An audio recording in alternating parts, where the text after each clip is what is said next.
St. Clair County RESA presents Dateline Schools, hosted by Terry Harrington. This week on Dateline Schools, we're visiting Marysville High School as the scene of the 2017 St. Clair County RESA Learning Symposium.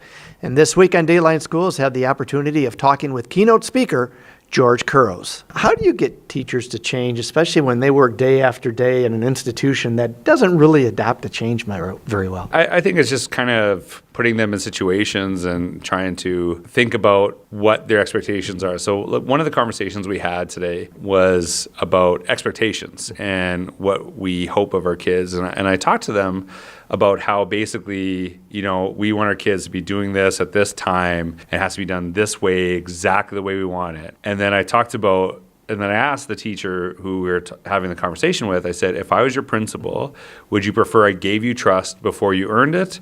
Or would you want me to have you jump through hoops to earn this and show me you could do this?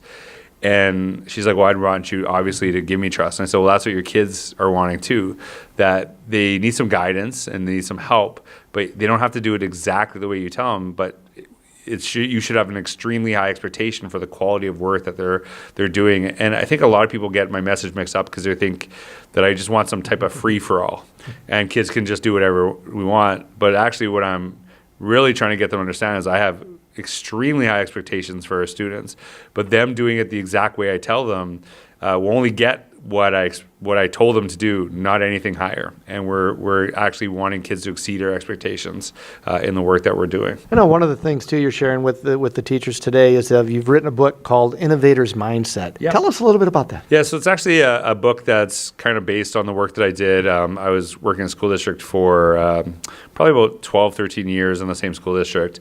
And years ago, we created a new job title, and it was called the Division Principal of Innovative Teaching and Learning.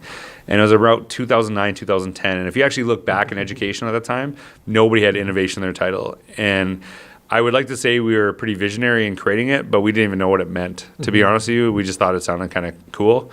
But I had the opportunity to explore the notion of innovation in education and what it means. So part of my job was to really understand what that meant and what it looked like in the classroom. So that's kind of part of my journey is in that book, is going through that process, some of the ups and downs of education. But it's actually loosely based on Carol Dweck's work. She talks about fixed and growth mindsets. And this is something that's been really gravitated towards in education. And it talks about, like kids believing they can, do complex math problems and, things like that. And I think it's necessary, but I don't think it's an endpoint. I think that having an innovator's mindset is not just that you have the ability to learn, is that you have the ability to create with what you've learned. And you see this in our world today with people, entrepreneurs, people creating, new websites, new businesses, whatever.